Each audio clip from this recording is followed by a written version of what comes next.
Para responder o Jimmy, eu poderia dizer o seguinte: toda e qualquer iniciativa vinda para contribuir é importante, observadas as condições colocadas pela senadora Regina e as informações que nós temos aqui dessa tarde, através dos nossos convidados, que não pode plantar sem informação do que deve plantar, a planta adequada, mas aqui para o Senado, todas e qualquer iniciativa, né, seja mutirão, seja iniciativa individual, certamente terá o apoio.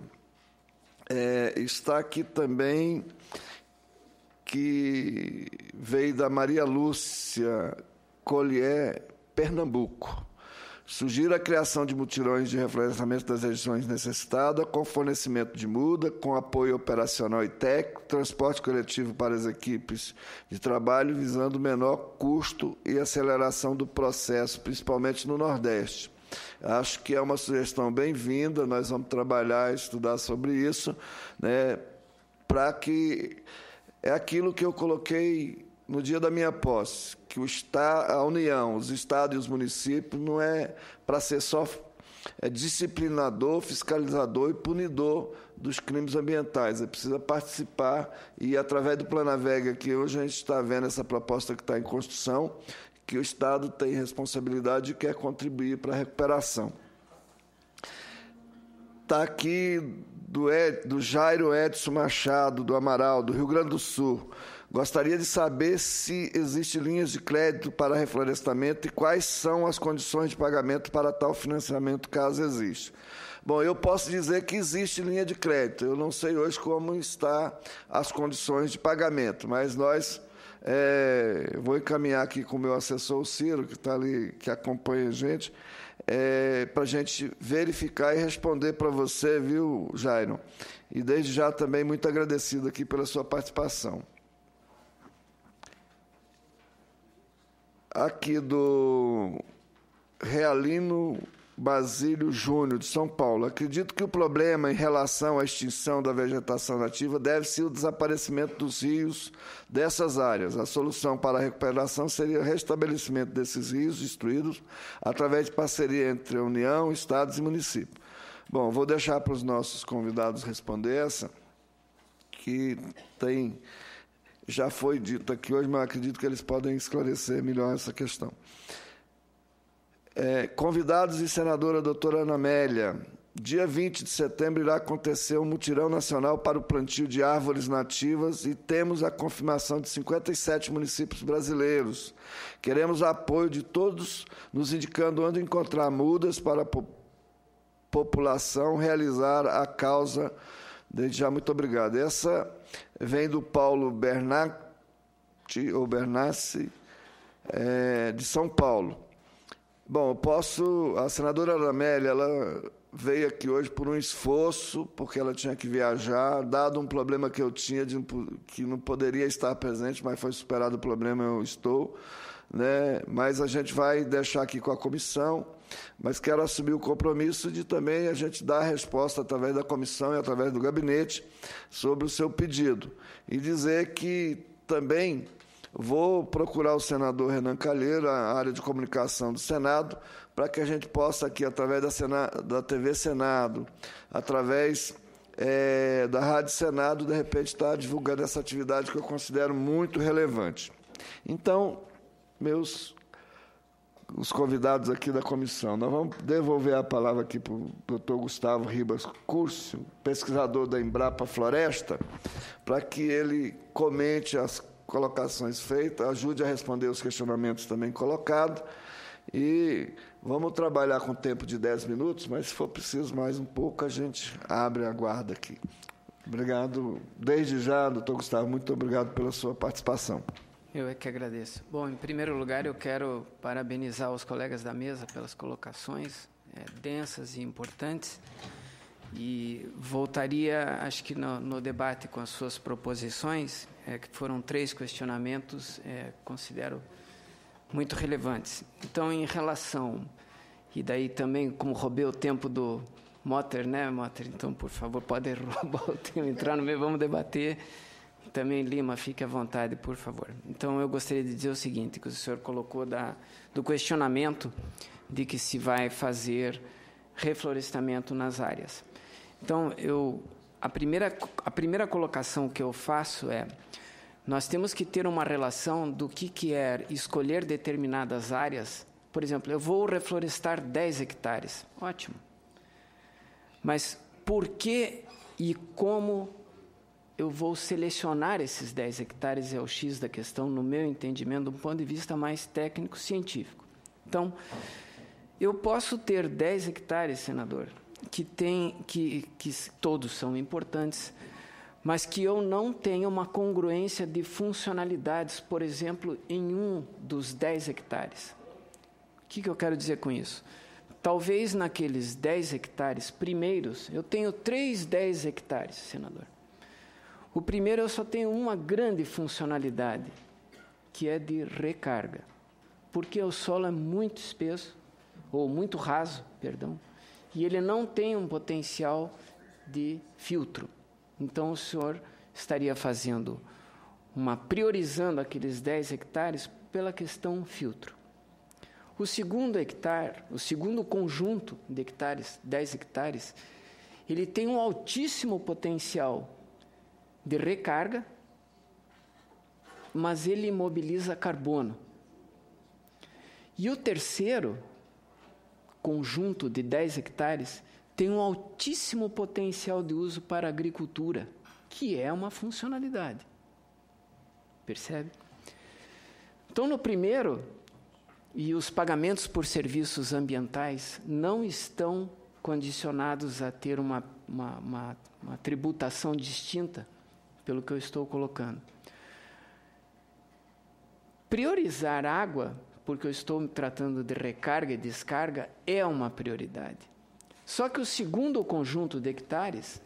Professor, estou percebendo que o senhor está preocupado em responder para nós aqui. Não, mas bacana. É até o conjunto. É para você responder para o telespectador. Desculpe. Certo. Então, o segundo conjunto de hectares está me fazendo 2 serviços, 2 funcionalidades ambientais primordiais, que é imobilizar carbono, e com isso eu estou garantindo uma recarga e uma descarga com filtro, quer dizer, a água está penetrando no solo em ambientes com alta condição de matéria orgânica, porque ele imobiliza, o que o primeiro não tenha esse potencial. Então, a pergunta eu lhe devolvo: onde nós poderíamos escolher, qual o conjunto que eu poderia escolher? Eu jamais escolheria reflorestar numa área com potencial de produção de grãos. E a Embrapa tem, as universidades possuem essa resposta de quais são os potenciais de produção dos diferentes tipos de solos do Brasil. Isso já é conhecido entre nós. Quando eu entrei na Embrapa nos anos 80, eu já trabalhava nisso, medindo produtividade por tipo de solo. Então, para nós já tem essa resposta já existe. Então, essa eu descartei. Agora, entre os 2 grupos, a que faz apenas recarga e o segundo que faz recarga com um potencial muito grande de mobilização, essa é a área para fazer. Então, um projeto, e não é Planaveg, são todos, né, Motter? Quando se está preocupado em fazer um programa de reflorestamento em âmbito nacional, nós temos que estar atento a funções sociais e econômicas, mas as ambientais que fazem a regência dos ecossistemas. E isso é a prioridade, isto é uma prioridade nacional, demarcar. E daí eu já junto com a sua terceira pergunta: quais seriam, o que me abonaria ter um potencial de reflorestamento? Bom, a primeira coisa é que ela não competisse com a área de produção de grãos, porque essas são as áreas nobres para a produção. Então, essa já se descarta. Sobram o quê? As áreas mais moderadas e muito frágeis para se fazer as escolhas, mas daí tem que se elencar as funcionalidades que são prementes. E hoje nós não podemos desconsiderar a questão hidrológica, o ciclo hidrológico, e a questão do carbono, com efeito de gás de efeito estufa, com depressão de ozônio. Então, essas são as questões. E aí vem a condição do seu exemplo, do pau-d'arco, mas isso não é só na sua localidade, senadora. O brasileiro não sabe estabelecer diferença dentro de curtas distâncias de ambiente e reconhecer essas prioridades. Então, quando se fala do Cerrado, que ele é um divisor de águas, né, vai para o São Francisco, vai para a Amazônia, vai para o Bacia do Paraná, sem dúvida. Mas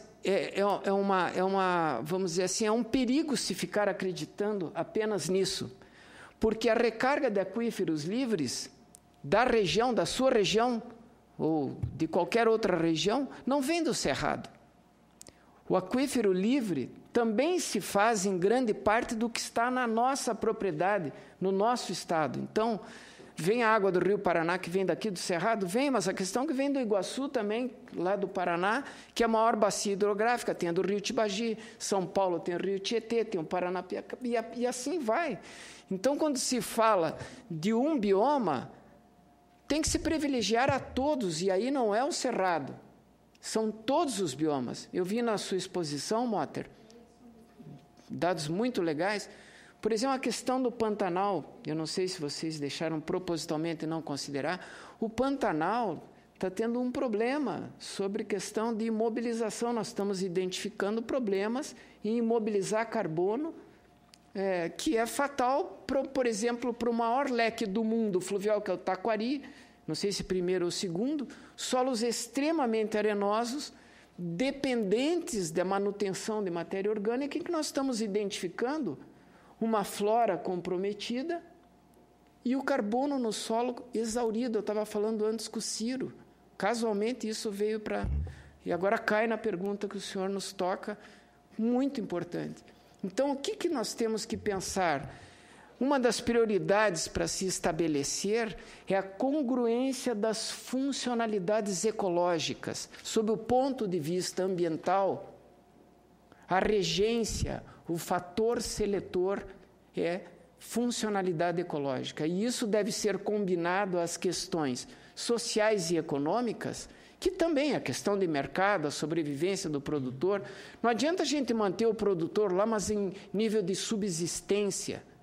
Tem que ter uma dignidade, e essa dignidade vem do retorno do tempo, do recurso, balizado por ele dentro da propriedade, prevendo o que o Lima falou, o Motter também, preocupado em trazer bem social e econômico também. E aí nós temos potenciais distintos dentro dos biomas e dentro das unidades fitogeográficas, que nós podemos fazer dentro desse programa, Motter. Eu digo como Embrapa, nós Embrapa temos um acervo monstruoso sobre o que eu estou dizendo. Estou praticamente há 35 anos no campo atrás buscando, fazendo pesquisa em solos com vegetação, que é a minha especialidade, justamente para fazer essa condicionante de reposição social, econômica e ambiental, mas o ambiental tratando da funcionalidade ecológica. E ela, naturalmente, ela deve ser considerado isso porque há uma interdependência muito grande desses fatores. Nós não conseguimos mais falar de clima se não falamos de água. Nós não conseguimos falar de clima e água sem falar em produção. Nós não conseguimos, tudo junto. Então, por isso que disse na minha modesta apresentação, disse como fazer o elencamento de instituições, essas parcerias. E elas são calcadas em quê? Que a gente discute tanto da sustentabilidade, o tripé ambiental, social e econômico. É isso. Não sei se fui prolixo, me desculpem, mas eu estou extremamente sensibilizado com essa noção, com essa percepção de que nós, sociedade brasileira, desconhecemos e não sabemos ainda priorizar quais são as funcionalidades não é nem por bioma, mas sim dentro de mercados conciliados com unidades fitogeográficas. Enquanto o brasileiro estiver falando de bioma, ele está num nível de generalização que ele não vai conseguir alcançar a especificidade que o tema requer.